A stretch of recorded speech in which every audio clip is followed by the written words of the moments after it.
Selamat datang kembali di channel Beginilah Cinta, tempat di mana cerita cinta lama tak pernah benar-benar padam dan rindu yang terpendam perlahan menemukan jalannya. Malam ini, izinkan aku membawamu menyusuri kisah dua hati yang pernah saling memiliki, lalu terpisah oleh waktu, dan akhirnya dipertemukan kembali dalam satu reuni yang tak hanya menyatukan tawa, tapi juga menyalakan bara yang belum mati. Inilah reuni dan rindu yang tak usai, sebuah kisah dewasa penuh emosi, godaan, dan cinta yang tak pernah benar-benar selesai. Kunci pintumu, biarkan hatimu terbuka, dan dengarkan kisah ini sampai akhir. Reuni, sebuah kata yang kerap dikira hanya membawa nostalgia, tapi siapa sangka reuni bisa lebih dari sekadar temu kangen. Ia bisa membuka luka, membangkitkan rindu, dan menggoda untuk kembali ke masa yang seharusnya sudah dikubur dalam. Di sebuah villa mewah, di bibir pantai yang sunyi, 3 hari 2 malam menjadi saksi kisah yang tak pernah selesai. Tentang dua hati, dua nama, Siska dan Ferdi. Siska berdiri di depan kaca besar kamar vilanya. Gaun santai putih melekat di tubuhnya. Rambut panjangnya tergerai alami, dan mata beningnya memandang ke laut biru yang berkilau. Usianya 40 tahun, tapi pesonanya tak pernah benar-benar pudar. Ia kini seorang interior designer sukses, ibu 2 anak, dan istri dari seorang pria yang baik. Ya, hanya baik. Pintu villa terbuka, suara tawa, obrolan riuh, dan musik menyambut para alumni SMA yang satu persatu berdatangan. Di tengah keramaian, seorang pria berdiri. Ferdi, rambutnya sedikit beruban di sisi, mengenakan kemeja lengan digulung dan celana chino. Tatapannya tajam tapi hangat. Mata mereka bertemu, dan waktu berhenti sejenak. 3 tahun mereka pernah bersama. Cinta pertama, cinta yang tak pernah benar-benar usai. Mereka berpisah karena kuliah di kota berbeda, lalu saling hilang dalam kabut kesibukan. Dan kini, 20 tahun kemudian, bertemu kembali sebagai suami dan istri dari orang lain. Masih suka duduk di pojok ruangan? Ferdi tersenyum, mendekati Siska. Masih, biar bisa kabur kalau suasana membosankan, jawab Siska ringan. Tawa mereka menyatu, ringan tapi dalam, seperti menemukan kembali bagian dari diri mereka yang hilang bertahun-tahun lalu. Hari pertama penuh tawa dan kegiatan. Mereka bermain games, bernyanyi, memasak bersama. Tapi di antara semua itu, Siska dan Ferdi sering terlihat berdua. Tidak mencolok, tapi cukup jelas bagi mata yang peka. Sore hari, mereka berjalan di pantai. Angin laut menyapu rambut Siska, dan Ferdi menatapnya dalam diam. "Kamu bahagia, Siska?" tanyanya pelan. Siska menghela napas. "Aku nyaman, hidupku stabil.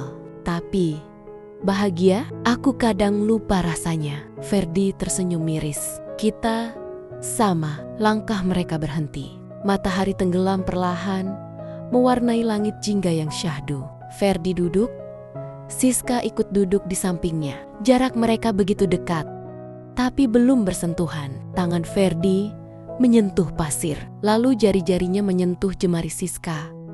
Awalnya tak sengaja, lalu tetap di situ. Siska tak menolak. Jantungnya berdebar, bukan karena canggung, tapi karena rasa yang selama ini ia tekan kini mulai menggeliat kembali. Ferdi memiringkan wajahnya, membisikkan sesuatu di dekat telinga Siska. "Aku masih ingat wangi kulitmu waktu kita saling peluk di ruang perpustakaan itu." Siska menutup mata, dadanya bergemuruh. Waktu seolah menariknya kembali ke usia 17. Saat sentuhan Ferdi membuatnya merasa hidup. Wajah mereka mendekat, hidung bersentuhan, bibir hampir bertemu. Tapi tiba-tiba Siska menarik diri, berdiri. "Kita nggak bisa," bisiknya. Ferdi mengangguk pelan, tapi matanya menyimpan janji yang belum terucap.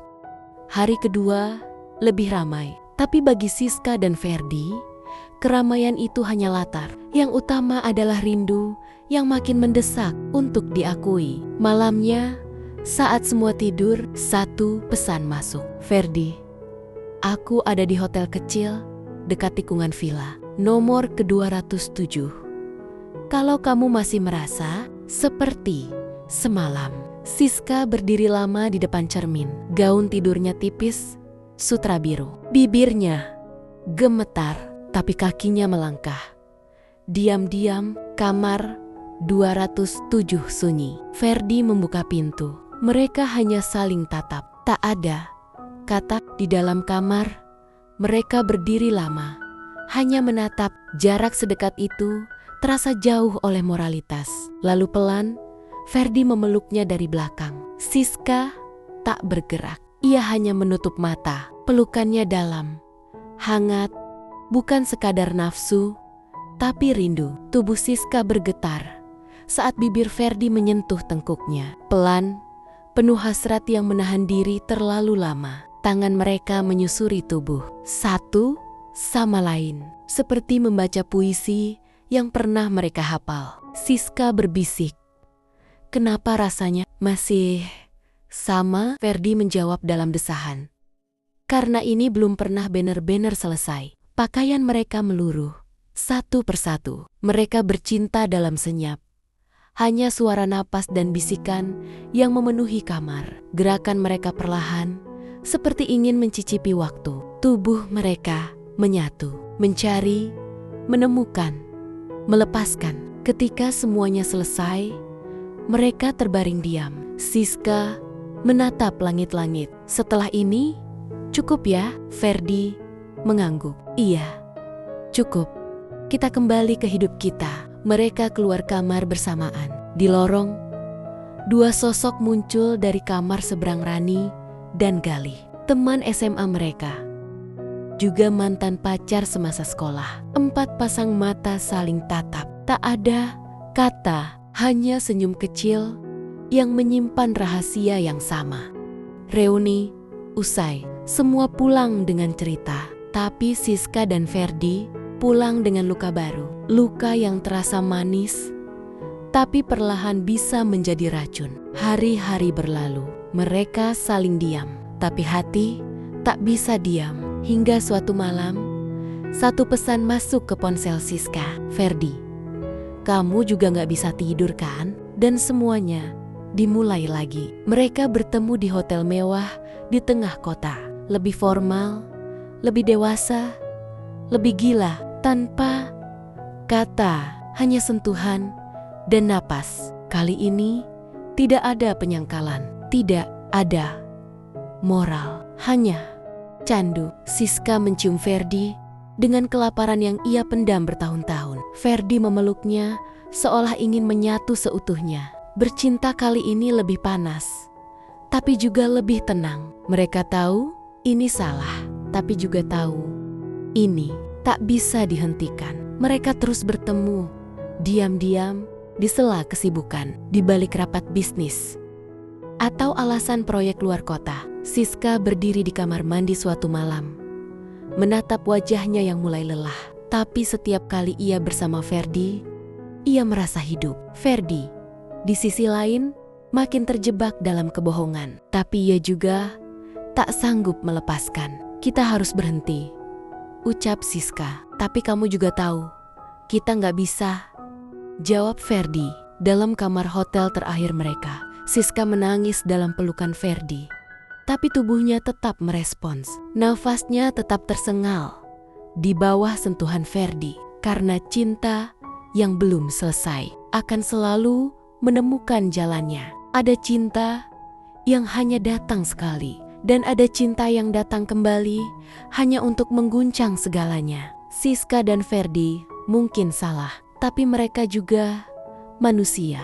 Terkadang rindu lebih kuat dari logika. Terima kasih sudah mendengarkan kisah ini sampai akhir. Jika kamu pernah merasakan cinta yang belum selesai, jangan lupa kamu tidak sendiri. Sampai jumpa di kisah selanjutnya. Jangan lupa subscribe, dan bagikan jika kisah ini menyentuh hatimu. Selamat malam dan jaga hatimu baik-baik.